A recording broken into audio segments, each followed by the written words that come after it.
everyone. I think we can begin. So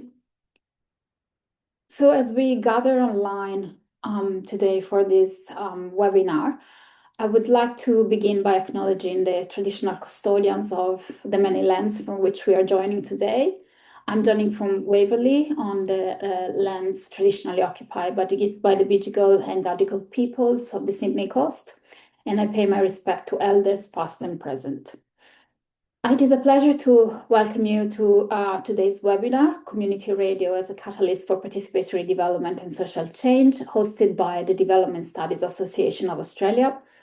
We are delighted to be joined by Venu Arora, Associate Professor of Practice at the Jindal School of Journalism and Communication at Jindal Global University in India. Venu brings more than 25 years of experience as a media practitioner, researcher, trainer, and advocate for communication for social change. Her work spans community radio, participatory and community media, feminist evaluation, digital media, media literacy, and gender, and she has worked with organizations including UNDP and Equal Access International. She's also the co-founder and director of IdeaSync Media Combine, an India-based organization internationally recognized for its work in community media training, communication rights, and social transformation. Today's seminar will invite us to reflect on the continuing relevance of community radio as a participatory and dialogic space, one that enables communities not only to receive information, but to produce, shape, and circulate knowledge in ways that strengthen agency, inclusion, and locally grounded development. We will take some questions at the end, and you're welcome to raise your hand and unmute yourself or post in the chat. So now a warm welcome to Venu, and Venu, please, over to you.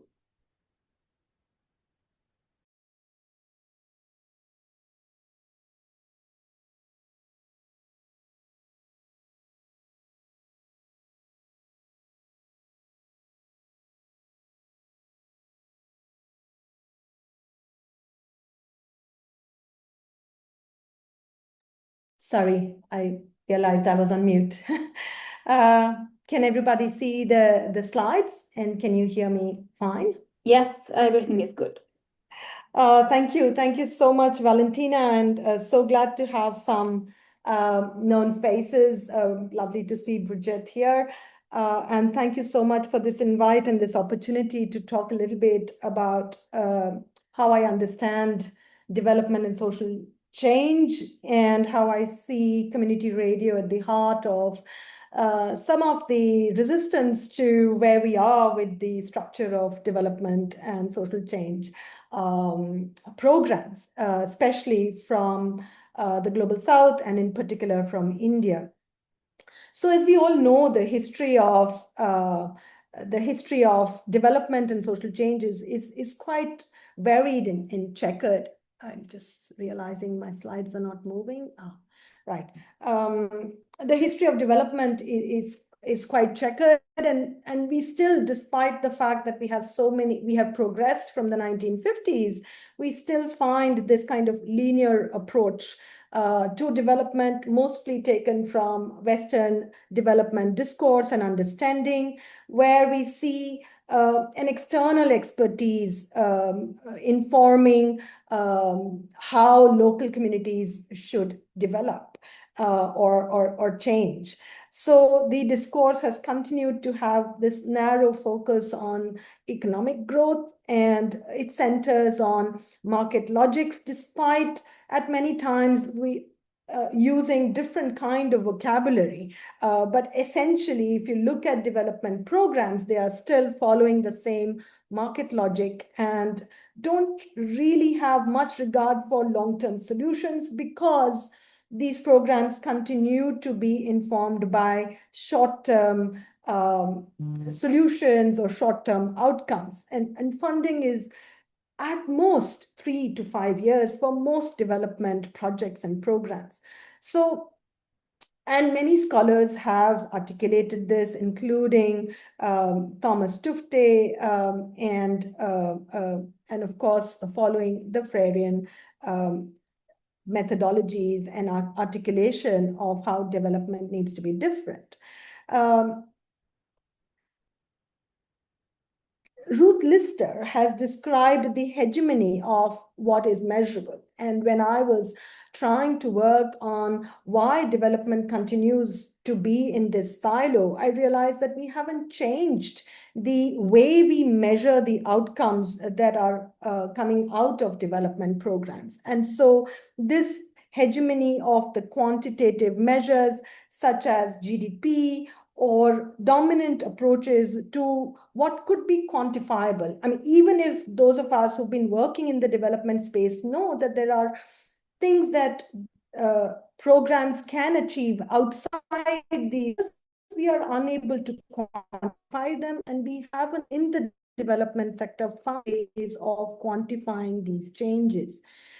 Manioso calls this the spectacle of development. It's an oppressive capitalist system of institutions that sometimes create arbitrary rules and regulations that keep the system in place. And the same methodologies are repeated over and over without really taking into account the local context and the desires of the local communities in terms of what development actually means to them and what it is that they are aspiring for. So communities are not only aspiring to step out of poverty, they are sometimes, their ambitions are differently articulated. The language they use may be different. And unfortunately, if we are using the same Western standards of development and understanding what development means, we miss some of that articulation. Many scholars from the global south have drawn parallels between the colonialism of the past and the pervasive attitudes that continue to inform development now. Arturo Escobar argues that despite various reiterations, whether we call it participatory development or critical development for social change, we are continuing to do the same thing. And in communication for development, if we look at some of the work that Thomas Tufte and Joe Taki have articulated, there is, in a way, a thinking around people's voice and an exercise, if we have to think of this exercise more than just branding of communication for social change in terms of voice, we need to look at how the agenda has shifted over the years. In his book, Communication for Social Change, a Citizen's Perspective, Tufte maps out the development terrain as a progression from what we know Everett Rogers talked about as the primary problem of development, being seen as a lack of information, and culture being seen as an obstacle, and external agents seen as catalysts for this development. And the primary change or the aspiration for change is seen as a change in individual behaviors and that or individual norms or family norms, and that is the key outcome. To today, and Tufte talks about how the progression of this thinking that we have around social change is to a more Freirean architecture where the change that we are aspiring to is the change in the structures of power. And culture is seen as everyday life lived by people. Local community members become intrinsic to society or the community, and they are the change agents that are bringing about the development in their local, in their hyperlocal areas.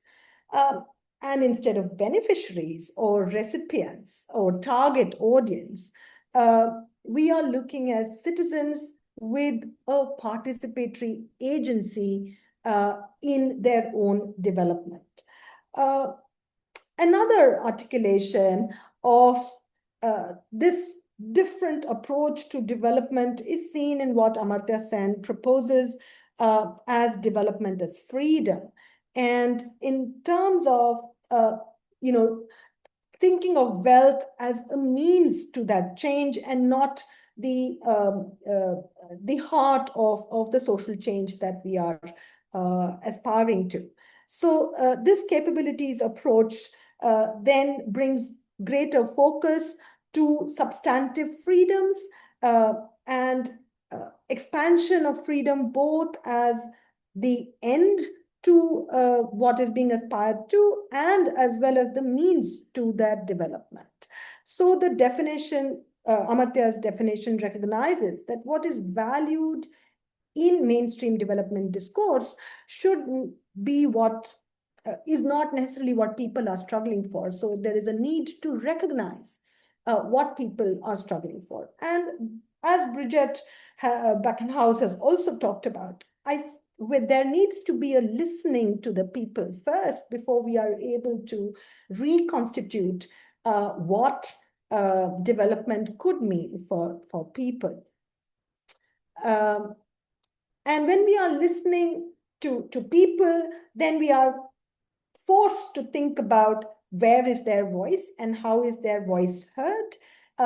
Joe Taki and Vinod Pavarala have at length spoken about voice poverty and how voice is systematically denied to large segments of people and populations who are not recognized by the market. And groups and communities with little media access are then denied the opportunity for political participation and self-expression. So development and social change can therefore be linked very closely to voice poverty as a result of systematic efforts to restrict access to modes of self-expression. And further, the presence of voice poverty is representative of a policy environment and a media landscape where the freedom of speech and expression through media is confined to the elite or the most powerful groups. And we see that in media landscapes in India, in South Asia. I recently completed a study for UNESCO looking at media viability in Nepal, India, and Bangladesh. And repeatedly, we are finding that the most powerful begin to have ownership, multiple ownerships of the media landscape. And this marginalizes those who most need that voice or whose voices need to be heard if we are looking at an overall architecture of development. So community radio and community media then become institutions at the most grassroots level, at the bottom, where we are trying to tune our ears to listen to their voice and hear what they are saying. And in a sense, what community radio as a media institution in the most marginalized areas does is allow for dialogue and participation to happen at the hyperlocal level, enabling communities to be able to converse with each other and through dialogue, articulate what is the social change that they are trying to do. So in many ways, the very first problem that our entire development architecture and our understanding and scholarship around the development architecture shows us, community radio is able to disrupt that, is able to, in a way, radically shift that to our understanding of why this persistent dominating framework continues since the 1950s. And so if we are looking at what is community radio, essentially the world over, it is understood as a not-for-profit architecture, a not-for-profit institution that is managed and owned by the communities themselves. It is low power, it is geographically bound, especially in India. That is the definition. In many countries, this definition has started to shift to communities of interest. I know Australia has a very robust community radio sector, which self-articulates itself as in multiple ways. But in India, the community radio sector is still governed by restrictive policies, and I'll come to that in a minute. So ideally, community media should function as a collective process for production and sustaining this collective voice. And if community radios are truly governed by the most marginalized members of that local community, with advisory committees, with content committees, with volunteer reporters drawn from the listening population itself, there is a possibility for reimagining what development could look like in these spaces. And in India, if we look at briefly the history of community radio, it was born from a decade-long advocacy from 1995, when the Supreme Court articulated in a separate case, unrelated to community radio or media in particular, but the Supreme Court said that airwaves are public property.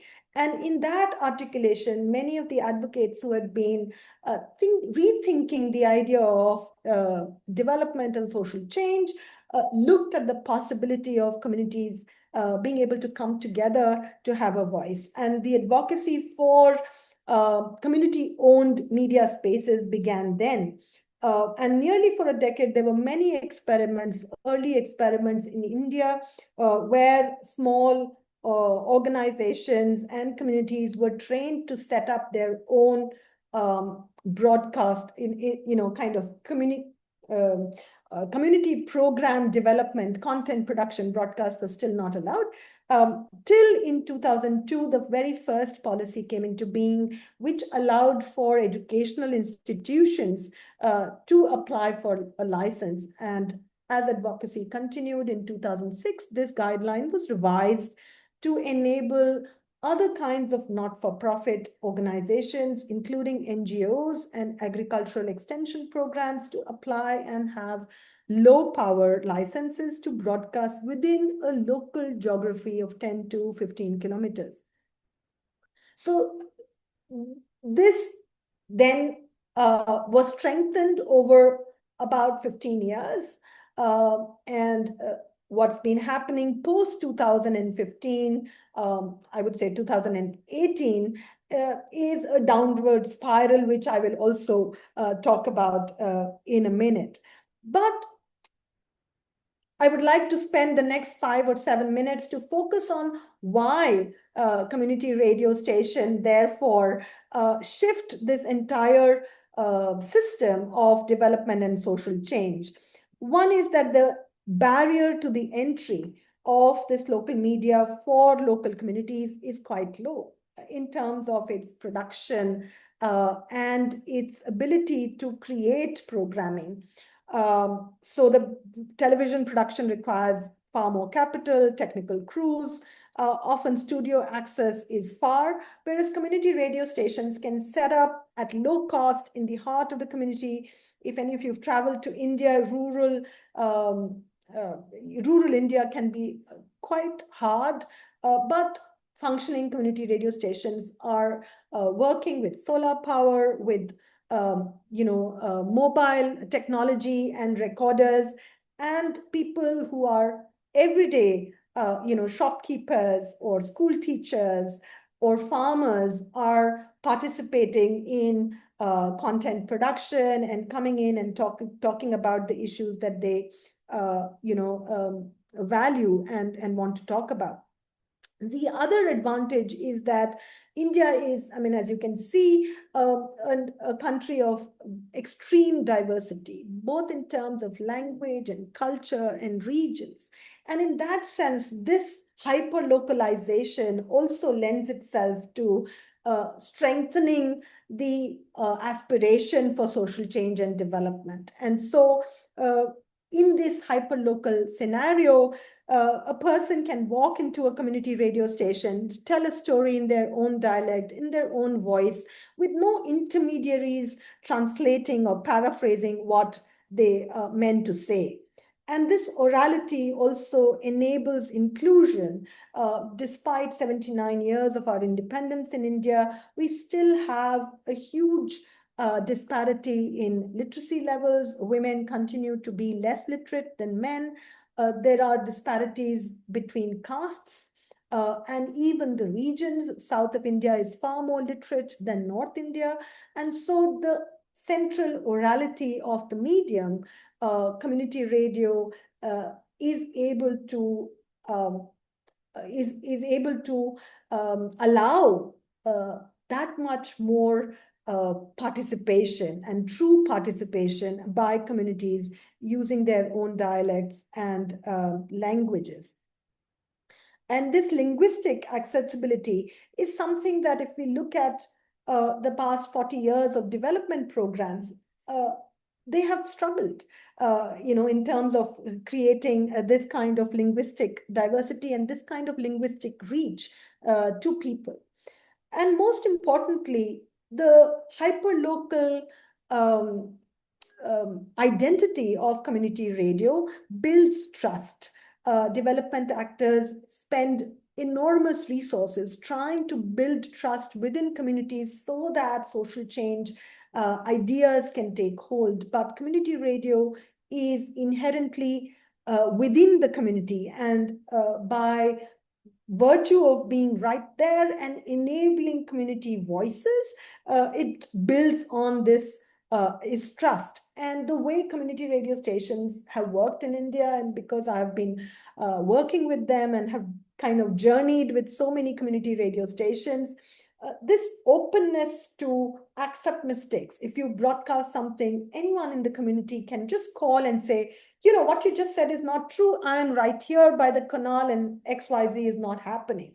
So this ability to get immediate response from the community also allows for this kind of trust building, which we cannot have in any other form of development architecture.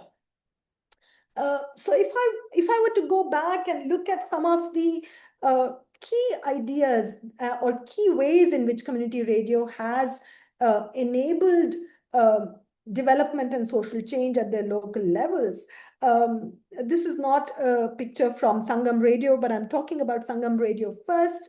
It's one of the first community radios in India, which was set up in the Medak district in Telangana by Dalit women farmers that were associated with the Deccan Development Society. And it was among the very first community-owned and community-operated radio initiatives in India. And the experiments, of course, like I said earlier, started below 2006, before the 2006, before the licensing framework came about. And the women were narrowcasting. And narrowcasting was a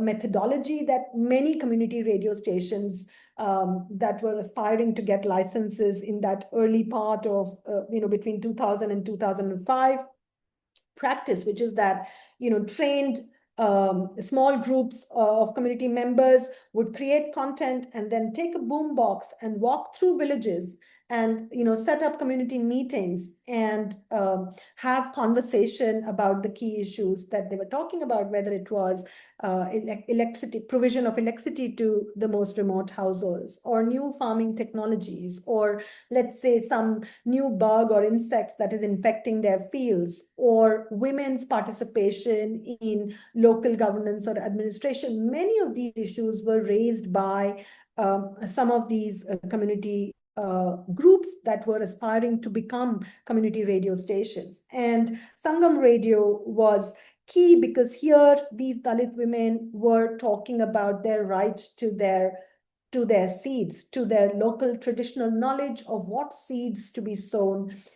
in the wake of this, again, development push for newer hybrid variety seeds in terms of agriculture and farming so that you could get bigger yields.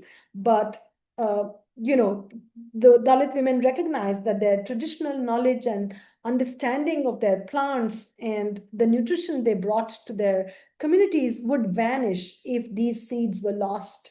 And so again, it's a classic description of how, what does development mean? Does development mean large-scale change in agriculture practices to kind of value large yields more than the nutritional value of traditional seeds? So in that sense, the Sangam Radio example is really at the heart of how community radio resists the older models of development and radically shifts what social change means and how it can be articulated into the hands of the communities themselves.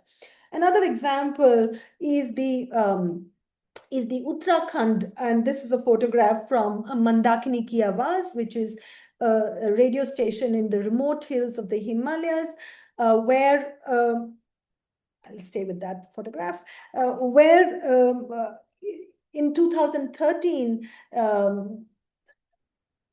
the region saw massive flooding and huge damage. And in the wake of those floods, I just think the organization that I'm currently on the board of helped 13 community radio stations come together as a consortium of community radio station. And they started to talk about why the floods happened. And through dialogue in the community and through a collection of oral narratives and stories and oral histories of the communities that lived in the forests and lived in the hills, found out that the floods were a direct, and the damage the floods caused were a direct results of the kind of infrastructure and development that had taken place in the state over the last decade. Unchecked, right next to the river beds were eroded, and the river's path was eroded in order to create these tourist hotels and roads in the Himalayas. And people who had lived in those forests and in those hills for 50, 60 years talked about how the river used to flood every year, but never damaged people's lives and homes because development that the people brought, local communities brought, kept the river in mind, kept its path in mind, allowed for that flooding to happen. But this kind of unchecked development that had taken place in the last decade or so was the reason for the floods to happen.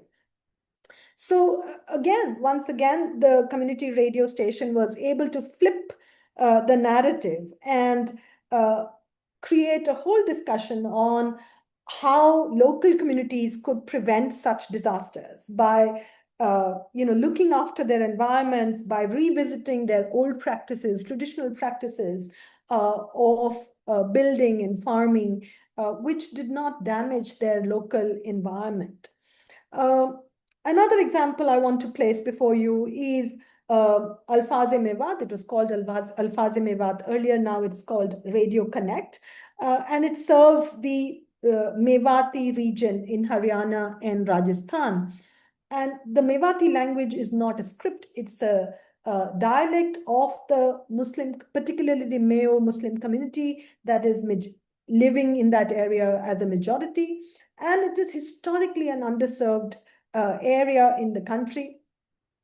There is hardly any print or television presence in the area in the local language, and the community is marred by child marriage, lack of girls' education, and poor sanitation for the communities. And so Radio Mewat worked very closely with community members to rethink why girls' education was such a low priority, thinking about gender equality with the community, talking about what were the barriers that are preventing girls from going into higher education, etc. So instead of messaging around equality, the radio station was working with the communities to break down what were the local barriers, the family barriers, the community barriers to this kind of change. And of course, we all know community radios are able to preserve local cultures, local music, and people listen to community radio because their own voices are on air and they feel a sense of belonging to the radio station. But coming back to the topic of development, we are today living in a post-pandemic era. The community radio stations in India also played a stellar role during the COVID-19 pandemic, from providing information on where oxygen cylinders could be accessed or where food and rations was being distributed by local governments, to also enabling the most marginalized communities to talk about their hardships during the pandemic. Otherwise, India would not have heard how migrants were living in a single room. So before the pandemic, a family of 7 was never present together in one room. Women had time when men went out to work to bathe in, many places in very tiny bathrooms. But it is a community radio station, including stations like Gurgaon Ki Awaaz, that were able to collect these narratives of exactly what that hardship meant during COVID-19 for a different set of people. Because otherwise the narrative, mostly in the mainstream media or in the digital world, was about how us middle class people were living through the pandemic, whether we were baking cakes or spending more time with our family, and suddenly, apart from the initial hardship of the pandemic itself, successive lockdowns enabled people to carve a different kind of life for themselves.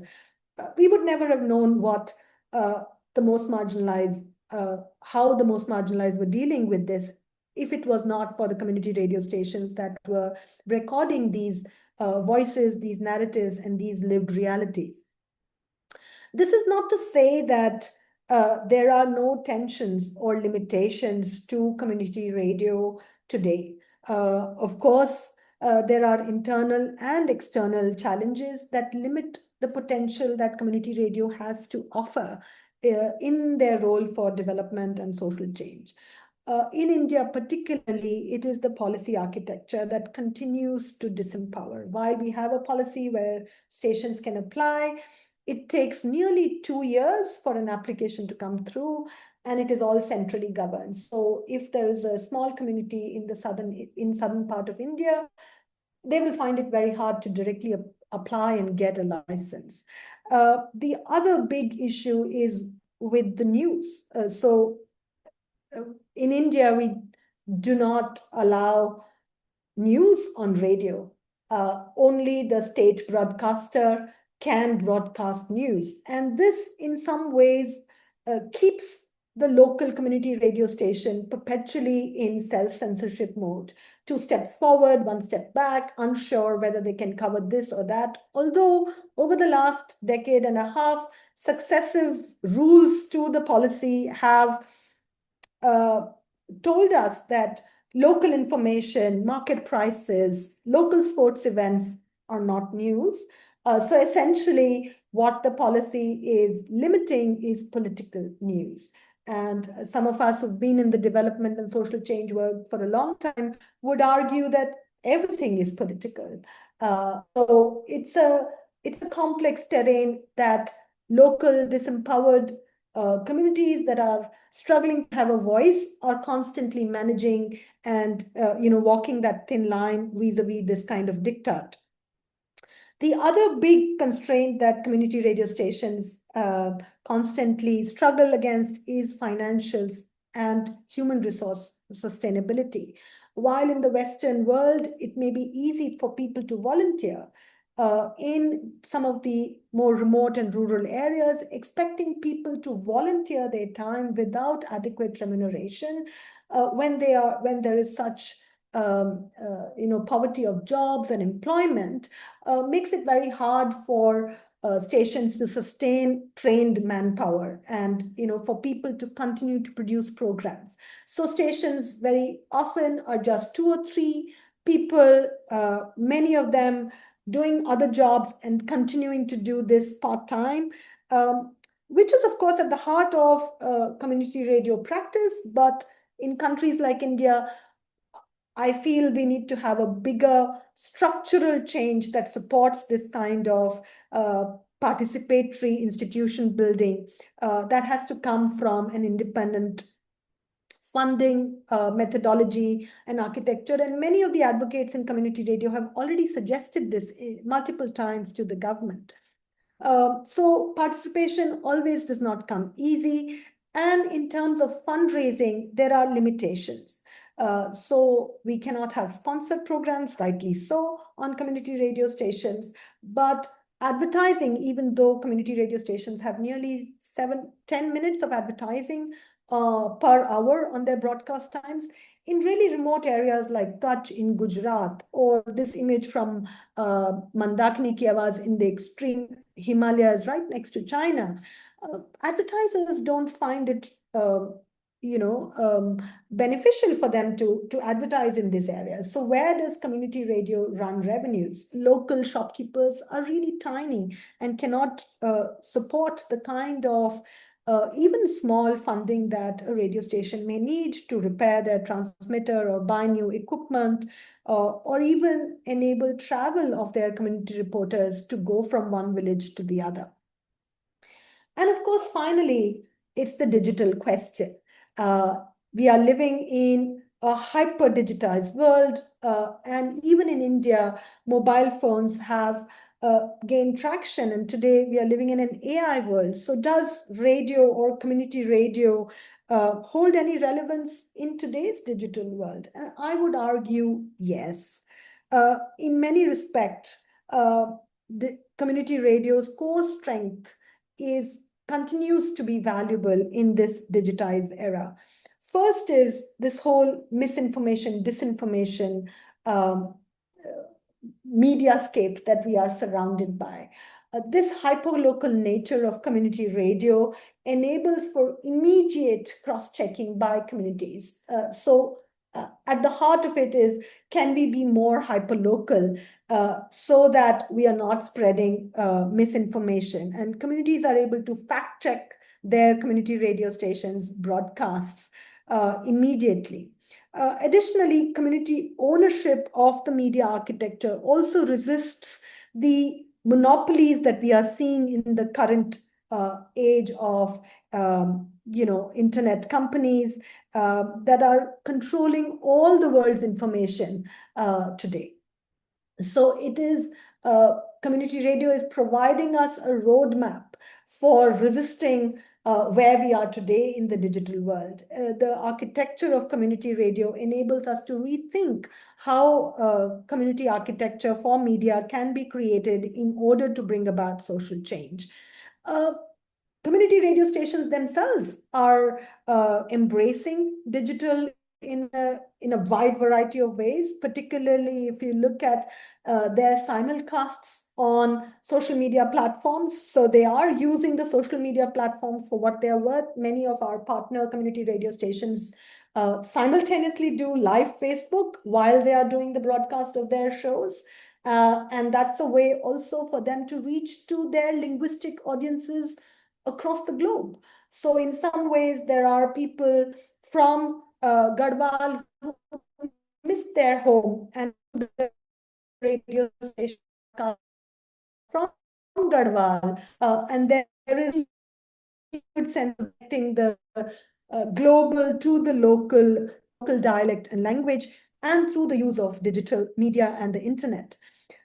So to close, I would say the collective nature of community radio builds on community rather than isolates us, which is what we are finding in the digital media world today.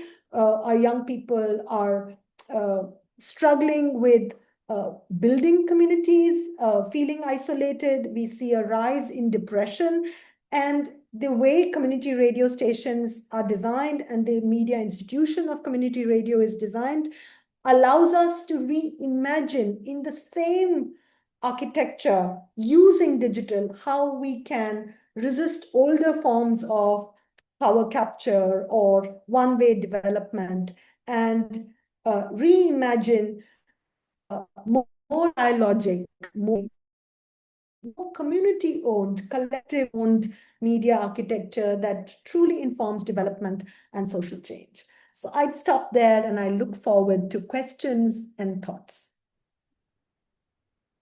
Wonderful. Thank you so much, Venu. This was such an interesting and comprehensive presentation that really gave sort of a clear picture, both in terms of the growth of the sector, the challenges, and the situation also faced in India, which is very interesting. So I would like to open the floor for questions. If anyone is happy to unmute or type something in the chat, we're happy to get questions. we're a small group, so it's kind of nice to have a bit of a discussion. Yes, Lan An. Thank you, Valentina. Thank you for a very interesting presentation, Venu, and I especially love the photos that you used in the presentation. And I can't help but notice that most of the community radio volunteers are women. And I think there's only one exception. And I wonder if this is the reality across the 500 plus community radios in India, and whether the feminization of community radios has any positive relationship or correlation with women's participation in social movements or in politics? Thank you. Oh, I forgot to say that I'm from the University of Melbourne.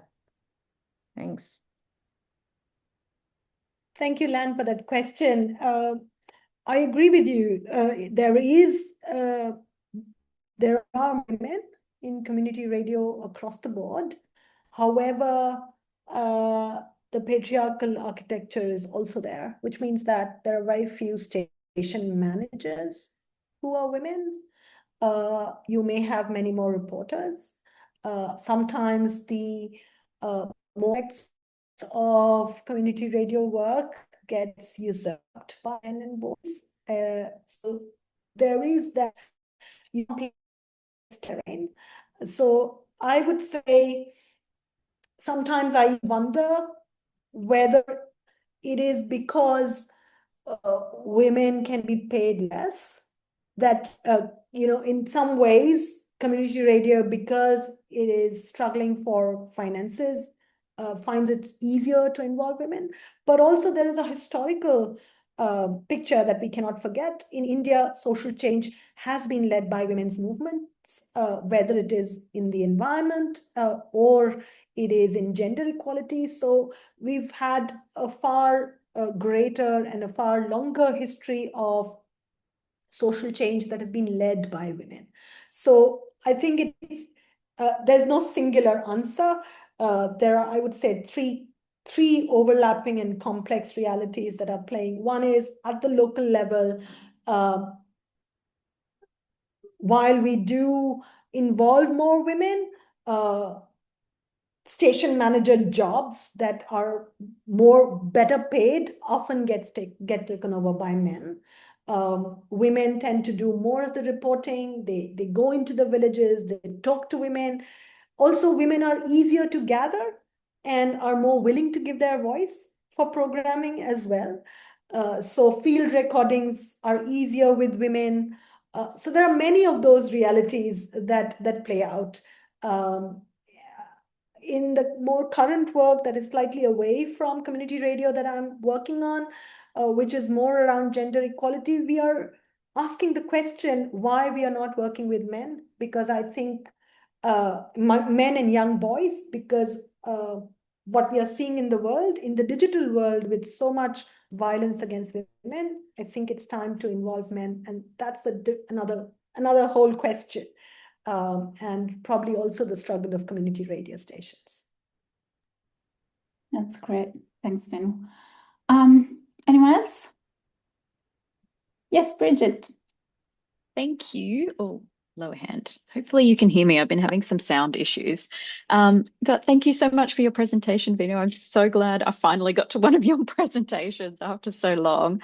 I have a question about, I guess, the prevalence and the everydayness of these sort of social change agenda setting conversations within community radio in India, because what we see in Australia is, I guess, sort of a mellowing of the sector. Like we do still have quite a few stations, Skid Row in Sydney, for example, 3CR, who are, very social justice oriented, very community engaged and looking to their communities for opportunities for change.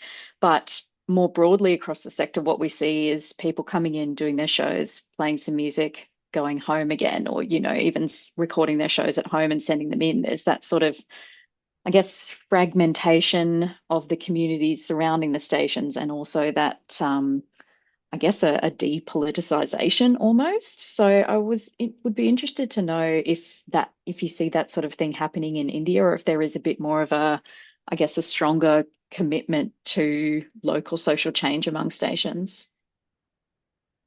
I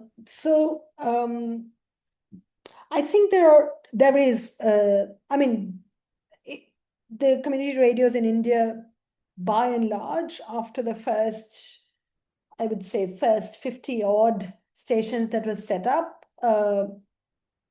in many ways were not so political in their approach.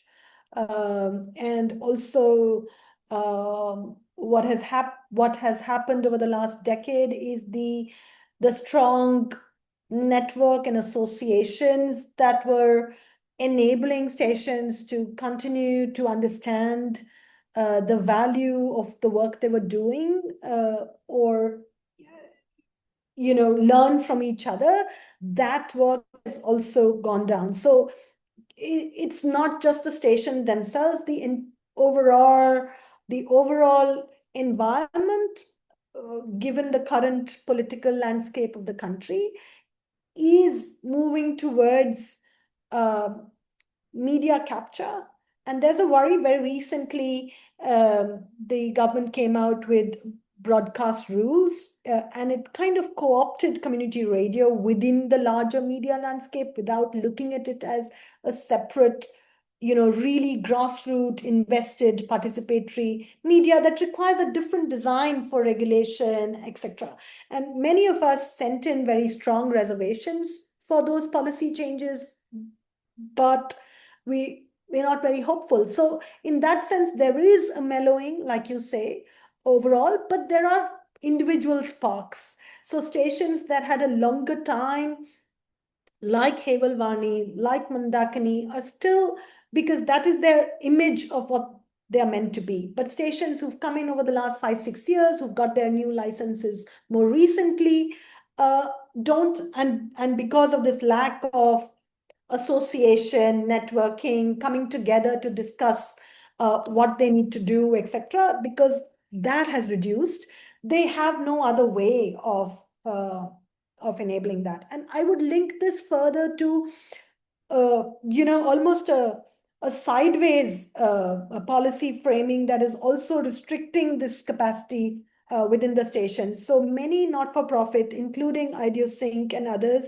not-for-profits, got their funding from UNESCO or foreign donors who would think of rights, communication rights, or community radio as a space for resisting hegemony, etc.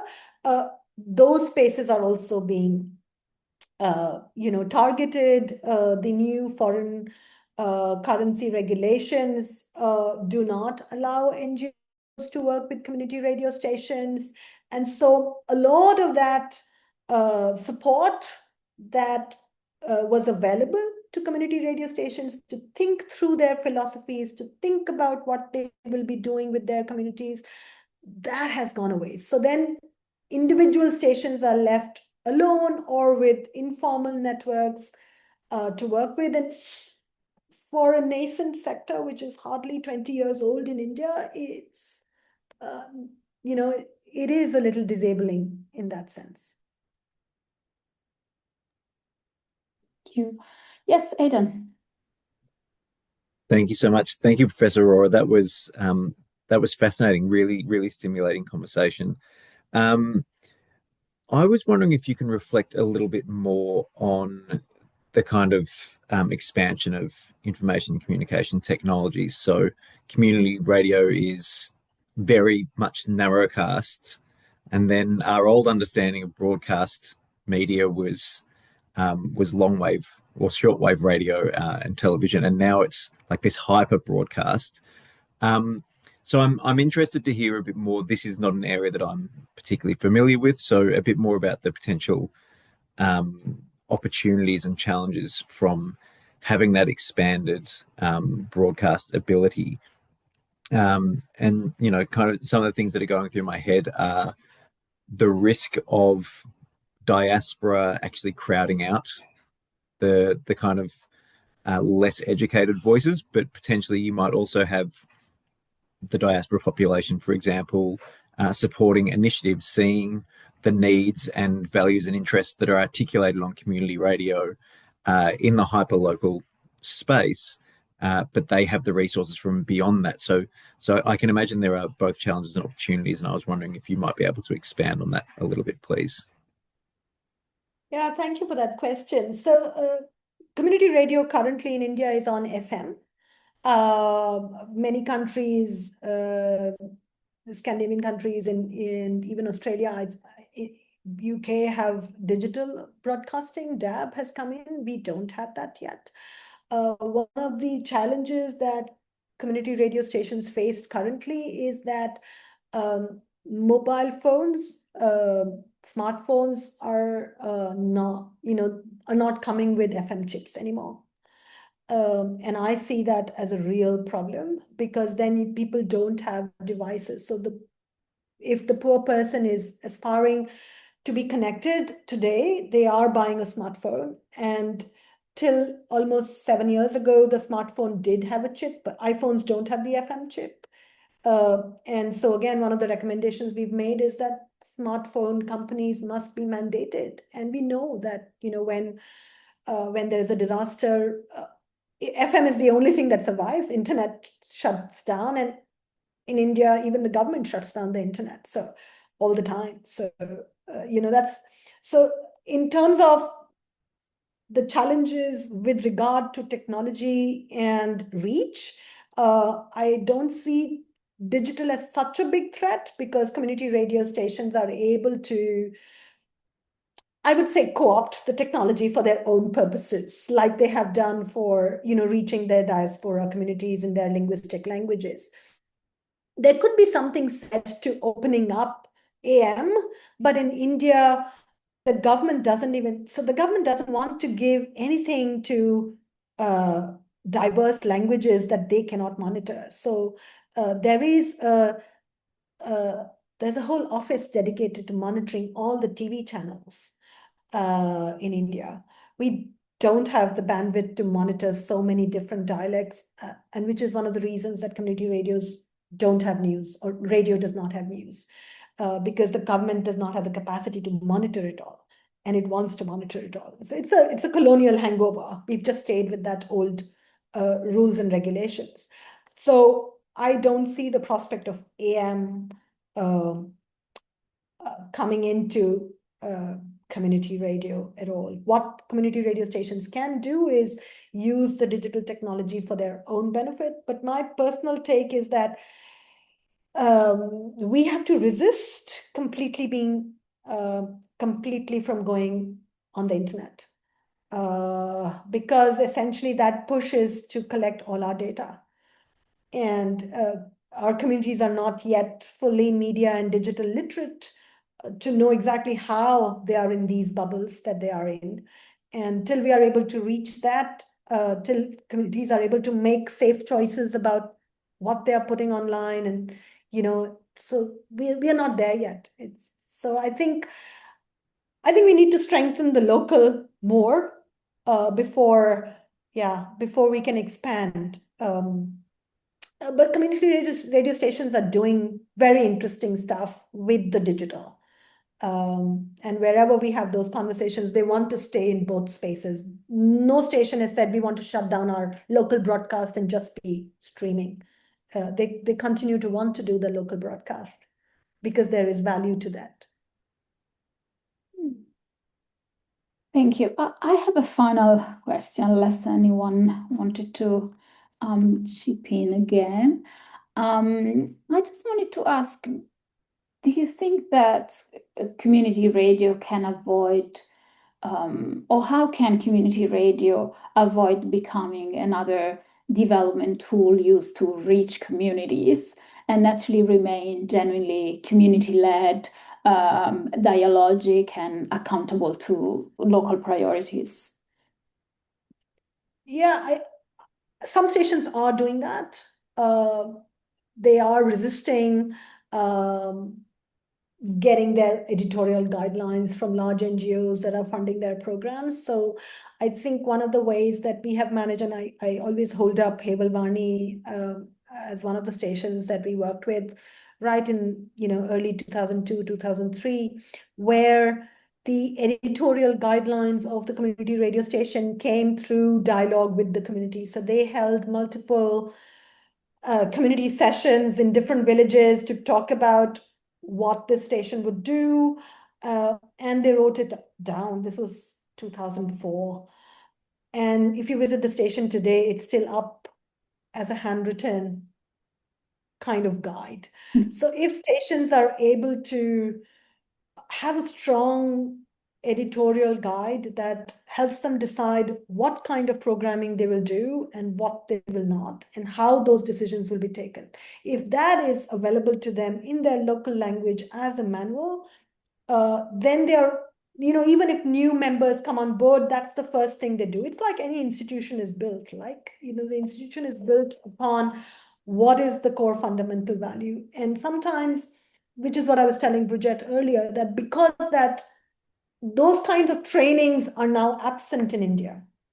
We are not going over the same ground because that capacity building funding is not available as much for organizations that used to provide that kind of space for radio stations to come together, think about the challenges.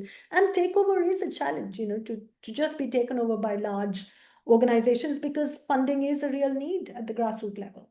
But stations are again finding their own. So one of the things, there was a gender programming, large scale gender equality programming that came in. I forget the funder, and that maybe 40, 50 stations joined in to do, but stations said, okay, this aspect of it be completely local. So we are not taking any guidance on the script. So what we're going to write, okay, we can do 15 minutes of this, whatever messaging you want, but the rest of it we will develop. So stations find their own ways, as long as that fundamental editorial space can remain independent, and stations are able to articulate it and hold it up to all members who are there at the present and future volunteers. That's wonderful. I hope that answers your question. I don't know. Yeah, no, that's great. Thank you so much. Very insightful. So we've reached the end of our time, and Venu, I would like to thank you very, very much for joining us. It's your early morning in India, so thank you for being with us. Also, thank you on behalf of the Development Studies Association of Australia, and I'm sure we'll see you again at the next conference. Thank you so much. everyone It was for a real joining us pleasure. today. Thank you so much. Bye.